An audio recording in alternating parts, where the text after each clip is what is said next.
She sat quietly in the lawyer's office, hands folded in her lap, trying to stay calm. Her sister was smiling, already looking proud, like she knew what was coming.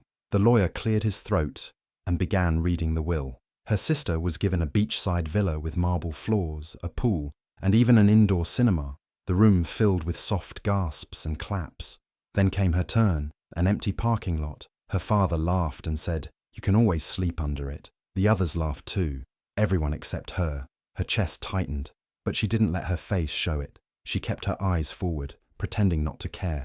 But inside, it felt like someone had slapped her, not because of the money, but because they didn't even try to hide how little she meant to them. Growing up, she had always been the one who helped. She stayed home when her mum was sick. She worked long hours at her dad's store.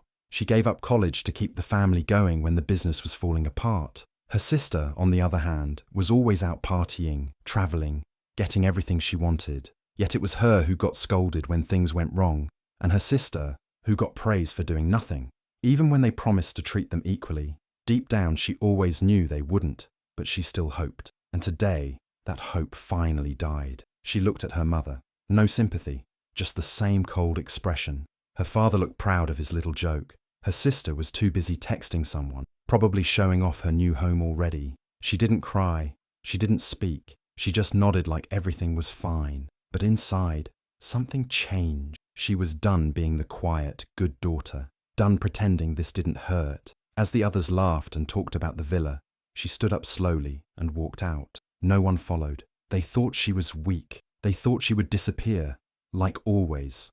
But they were wrong. She walked away with nothing in her hands, but fire in her heart. One day they would see. One day they would all regret this. She was used to being in the background. Since they were kids, her sister was always the favourite, the golden child, the one who got everything without asking. Her parents praised her sister for the smallest things, like getting a good photo or picking a dress. Meanwhile, she worked hard every day and barely got a thank you. In school, she studied late into the night while her sister stayed out with friends.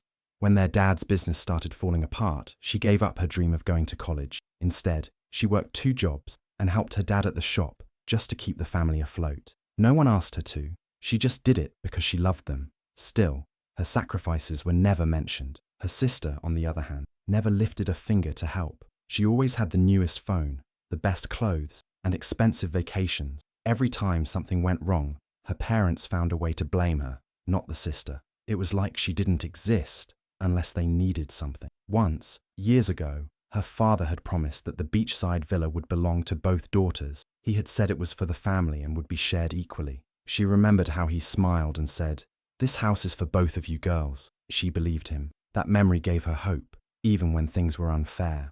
But then the will came, and everything changed. The villa went to her sister alone, and she was left with an empty parking lot. Her father made a joke, and everyone laughed. No one remembered the promise. No one cared. For days, she felt numb. The pain wasn't just about the property. It was the years of being ignored, forgotten, and pushed aside. She wondered if they ever really saw her. One evening, while cleaning out old files, she opened her old email account. It had been years since she used it. She typed a few keywords into the search bar. Villa, share, dad. A message popped up. It was an email from her father, sent 5 years ago. The subject line said, "Villa Agreement." In the message, he clearly wrote that the property was meant to be split between the 2 sisters. Her name was there, in writing. She stared at the screen for a long time. Her hands shook a little. Finally, she had something. Proof. They couldn't pretend anymore. They couldn't erase her like they always did. This time, she wasn't going to stay silent. She stood in front of the empty parking lot, the only thing her parents had left her. At first, it looked like nothing. Just cracked pavement, weeds growing through the lines, and an old sign that had faded over the years. Her father had laughed when he gave it to her, saying she could sleep under it if she had nowhere else to go. Everyone thought it was a joke. Even she did for a while. But something didn't feel right. The lot was in a busy part of town. New buildings were going up nearby. Cafes, apartment blocks, and even a shopping centre were only a few streets away. It made her wonder why her parents gave her this land, if it was truly worthless. They weren't the type to hand over anything by accident. She started asking questions. First, she looked through city records. Then she visited the local zoning office. That's when she learned something interesting. The area had recently been approved for redevelopment. Big changes were coming. New roads, public transport, and housing plans were all in motion. Her small, forgotten parking lot was now in the middle of a growing hotspot. Not long after, strangers began reaching out to her. A man in a suit offered to buy the land in cash. He said he wanted to build a small project, but didn't give many details. Another woman called and asked to meet in person. She hinted that the land might be good for a hotel. The offers came quickly, and the prices kept going up. It was clear people knew something she didn't. She kept digging.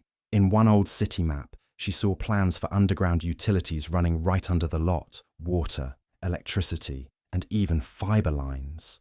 Someone had plans for that land. It wasn't just about location. Something valuable was either there or going to be there soon. Maybe even something buried underneath. She realized her parents must not have known. They thought they were giving her a piece of junk. Maybe it was their last joke. But they were wrong. The parking lot wasn't empty at all. It was a door to something bigger. Every time someone called or knocked on her door with a new offer, she smiled politely and said no. They tried to pressure her. Some got angry, but she stayed calm. She wasn't going to sell, not yet. She didn't know exactly what the land would become, but she knew one thing. It was hers. And this time, she wouldn't let anyone take it away. She wanted to forget about everything, but the pain of being betrayed by her own family didn't go away. They gave her sister a luxury villa and left her with a parking lot, thinking it was a joke. But instead of feeling sorry for herself, she decided to find out the truth. The first thing she did was hire a lawyer. She also found a real estate expert to look into the land and the documents connected to her family's properties. If there was something hidden, she wanted to find it. She needed to know why things had happened the way they did. As they started digging through papers, something strange came up. The villa that was given to her sister had been bought using money that didn't seem to belong to their parents. The lawyer looked deeper and found it was actually taken from a trust fund that had been created for many years ago. She remembered her grandfather had set up something for her when she was little, but no one ever talked about it again. The more they searched, the more problems they found. Old documents had her sister's name on them, but the handwriting looked off. The signatures were different. Her lawyer believed the papers were forged. Someone had changed the documents to take her name off and put her sister's name instead. She was shocked, but also angry. They didn't just forget about her, they stole from her. Then they found something even more interesting. The parking lot had a small storage unit nearby. It was rarely used, and the key had been sitting in her father's desk for years. She had never thought about it before. With her lawyer beside her, she opened the unit. Inside were boxes and boxes of old files. Her father had kept every record, bank statements, business deals, and letters from lawyers and accountants. Some of the papers were over 10 years old. It took days to go through everything, but soon they found what they were looking for. There were clear signs of illegal transfers. Money had been moved quietly through fake accounts and secret deals. The trust fund had been emptied slowly and used to pay for the villa, luxury trips, and even shopping sprees. Her name had been erased on purpose. Now, she had proof. She held the documents in her hands and felt a mix of sadness and power. They thought she would never find out, but she had. They tried to leave her with nothing, but she had found everything. And this time, she wasn't going to stay quiet. Her sister posted photos of the villa all over Instagram. Every corner was shown off, the marble floors, the huge pool, the cinema room, and the garden filled with lights. The caption said, "Thank you, Daddy, for the dream house," comments poured in. People called her lucky, rich, and perfect. She smiled in every photo like she had earned it. Later that week, her sister threw a big party at the villa. She called it a "Thank You, Daddy" celebration. Everyone was dressed up, music played loudly, and drinks were served in gold-colored glasses. She decided to go, but not as herself. She asked a friend to join her. He dressed like a real estate investor, wearing a sharp suit and carrying fake business cards. Together, they entered the party like they belonged. No one noticed them. Her sister didn't even recognize her. It had been a while since they'd seen each other. They listened closely, staying near small groups. Her sister told someone she was thinking of selling the villa. She said she wanted to move to Europe and start fresh. She laughed and said her parents would just buy her another place if she needed one. Her friend asked casual questions, pretending to be interested in buying. Her sister shared more detail. It became clear she had no idea about the fake documents or the trust fund money. She thought the house was truly hers, a clean gift from loving parents. She didn't know it had been taken unfairly. Standing there, watching her sister joke and dance, she felt so many things at once. Anger, sadness, and disbelief, but also something else, control. For the first time, she had the upper hand. She had proof of the lies. She had seen the documents. She knew the truth, but she didn't say anything that night. She didn't ruin the party. She didn't yell or cry or cause a scene. She just walked out quietly, her friend following close behind. Let her sister enjoy her party, she thought. Let her feel safe, because soon everything would change, but not yet, not tonight. One morning, she got a strange phone call. A man with a calm voice said he wanted to meet her about the parking lot. He didn't say much, only that he was ready to make a big offer. She was curious, so she agreed to meet him at a quiet cafe downtown. She didn't go alone. She took a small voice recorder and hid it in her bag. She had a feeling this meeting wasn't just about land. Something felt off. The man showed up in a black suit and sunglasses. He spoke politely, but there was something cold about him.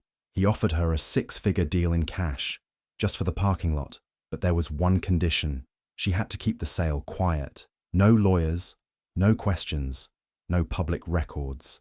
Just sign the papers, take the money, and forget about everything. That made her suspicious. Why would someone pay so much for a small piece of land, and why hide it? She asked who he worked for. He gave the name of a company she had never heard of before. After the meeting, she looked it up. Her hands shook when she found the name listed in some of her dad's old papers. It was the same company he used to move money through fake deals. It had also been mentioned in some of the files she found in the storage unit. This company was part of her father's shady business past. Suddenly, things started making sense. Her sister's villa, the stolen trust fund, the parking lot. It was all connected. Her father had used the company to hide money. Now, they wanted to keep it hidden. That's why they wanted her to sell the lot and stay quiet. They thought she wouldn't ask questions. But she wasn't that girl anymore. She replayed the recording of the meeting and saved it in a safe place. This man's offer had given her something more valuable than money. It had given her answers.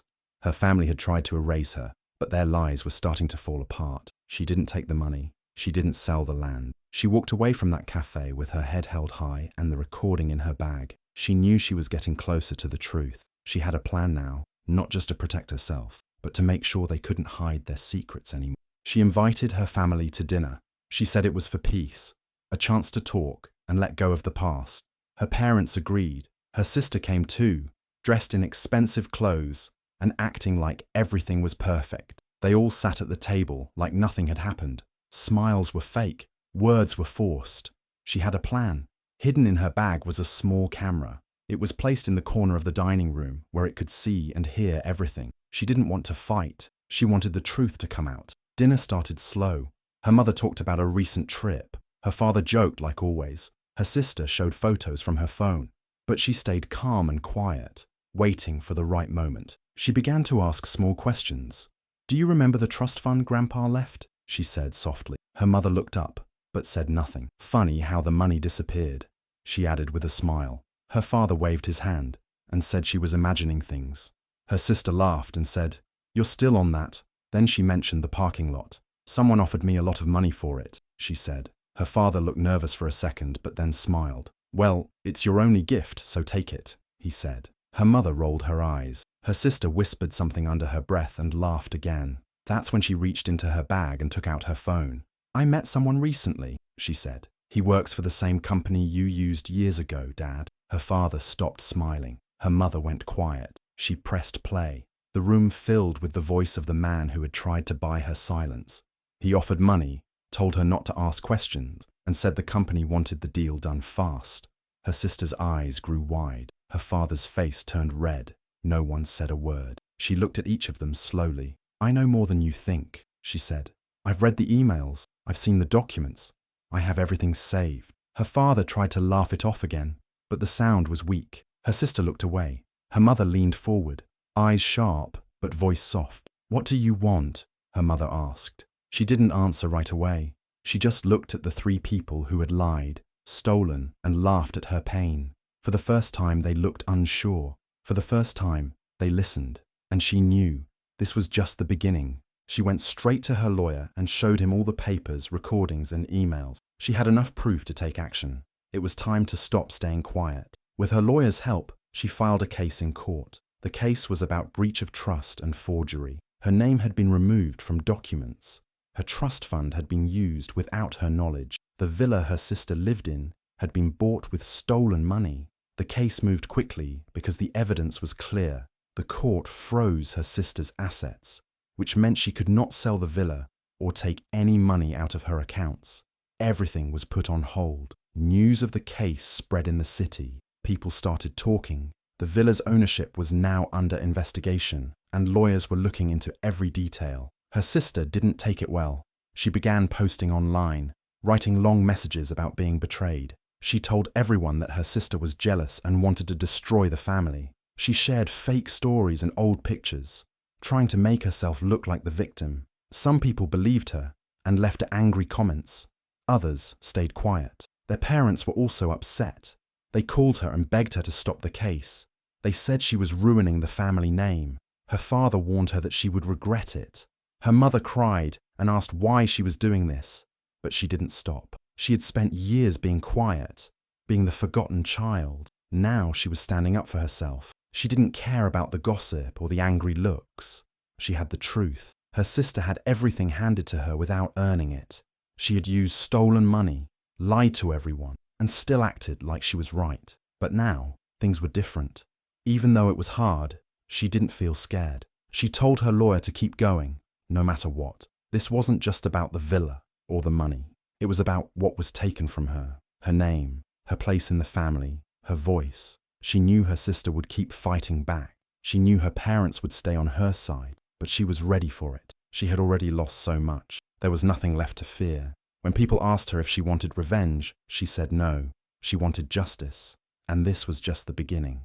The truth had to come out. The documents were sent to a local news reporter. Pages of proof showing how the trust fund had been taken and used to buy the luxury villa.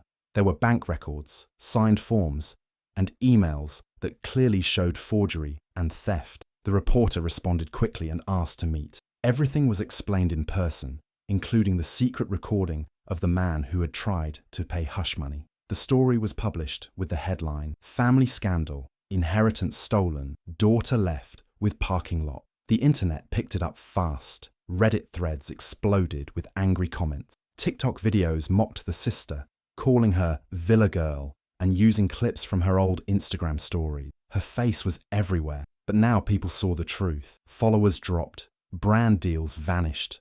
The sister stopped posting online, once proud and loud, now completely quiet. Strangers online were not kind. Memes were made. Even people who didn't know the full story had strong opinions. No one likes a fake fairy tale. The parents also went silent. No phone calls, no texts, nothing.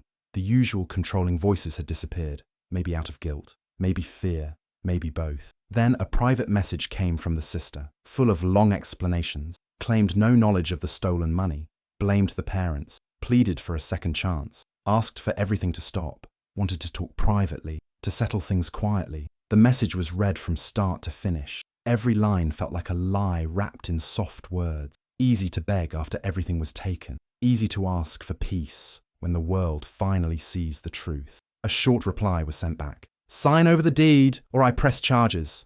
No shouting, no big scene, just a clear choice. Either return what never belonged to her or face court, face public proof, face real justice. There was no longer fear, just clarity. Power had shifted. The forgotten one was now in control. Not through revenge, but through truth. Not with anger, but with facts.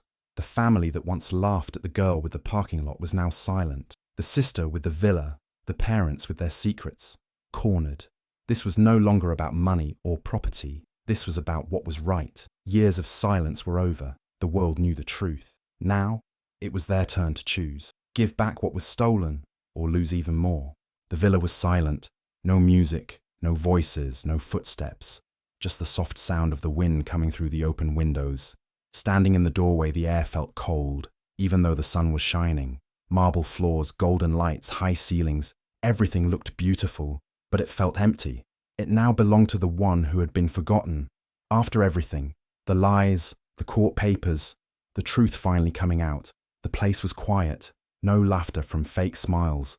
No photos being taken for others to see. Just silence. Each step through the house brought back memories that didn't even belong here. This had once been a dream for both daughters, a place that was supposed to be shared. Instead, it became a symbol of everything that went wrong. Parents had picked sides. A sister had chosen greed, and one daughter had been left behind with nothing but an empty parking lot. Now, the story had changed. The court had spoken. The deed was signed over. The reporters had stopped calling. The public had moved on, but the people involved hadn't. The family was no longer a family. The sister had moved away, trying to start over far from the noise. The parents stayed quiet, too ashamed to speak. Their image was broken. Their lies had been seen by everyone. Justice had been done, but it didn't feel like a win. It didn't bring joy. It brought peace, and that was enough. No shouting, no celebration, just standing in the quiet, knowing the truth had finally been heard. Walking through the rooms, hands touched the walls, the windows, the edge of the kitchen counter. It was strange to own something so big, so beautiful, after being treated like nothing. But there was no desire to decorate it, no rush to fill it with things. This house wasn't the prize. The prize was self-respect, the chance to finally stand tall. Stepping out onto the balcony, the view opened wide. In the distance, the parking lot could still be seen. Still there, still untouched, the one thing given as a joke, the thing that started everything. Others thought it was useless, but it wasn't. It had its own value, just like the girl who received it. A soft smile appeared, not because of revenge, not because of pride, but because of peace. The villa was quiet now, and that was all it needed to be. Do you think she did the right thing by taking back what was hers and walking away from her family? Or should she have given them one more chance to make things right? Let me know what you think in the comments. I'd really love to hear your thoughts. And if you want to hear more stories like this one, don't forget to subscribe and hit the notification bell so you never miss out.